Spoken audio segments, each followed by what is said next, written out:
I'm sure you've read this disheartening story I just read to my audience. Yeah, Mauro, let me say good evening to your listeners and say as I speak to you now, I'm part of the president delegation to AU Summit, so I'm far away in Ethiopia. But my attention has been drawn to this unfortunate situation. And to start with, let me express my condolence to the bereaved family.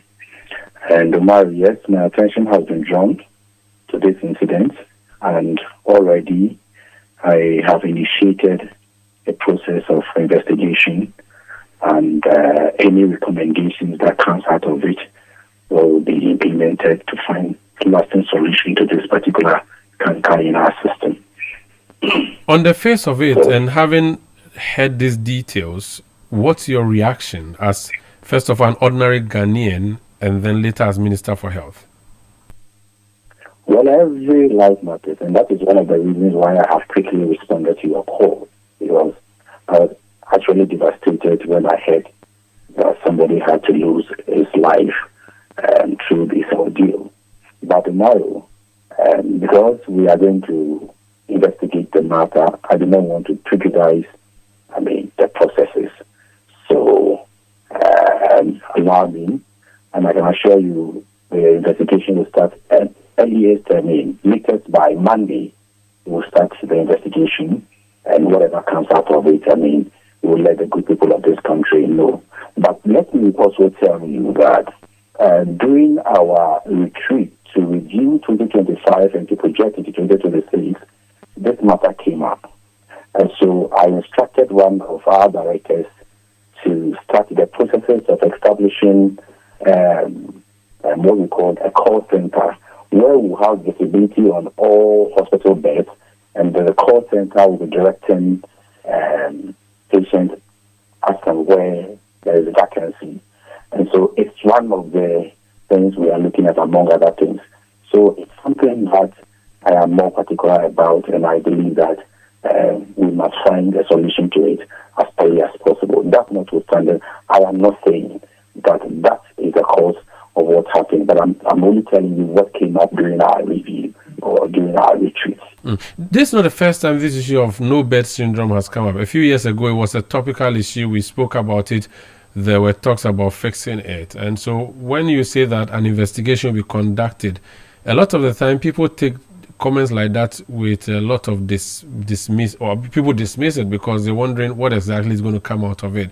Specifically speaking on the issue of beds, and I'm not disputing you. I'm just saying that when you say you're going to set up a committee to investigate, people will be like, yeah, the same old story. What assurance can you give us that this is going to be different? Because we've seen this in the past. Tomorrow, I should think that my action since I became the minister responsible for health should speak for itself.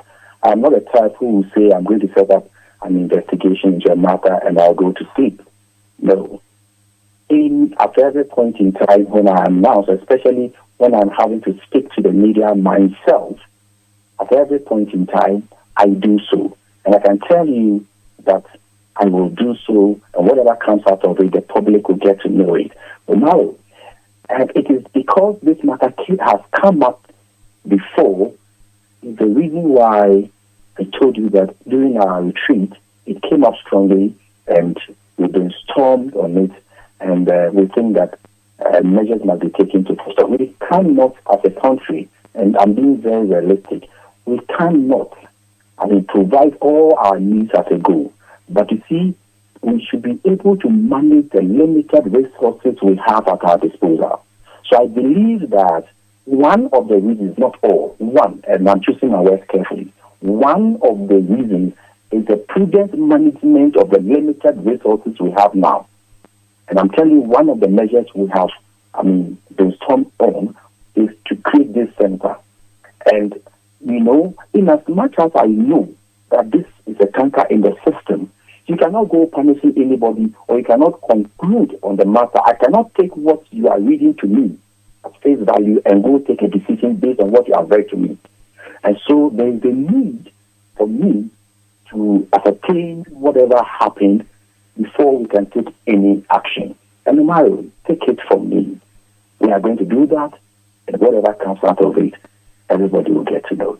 How soon before your committee finishes its work and the recommendation and reports published to the public?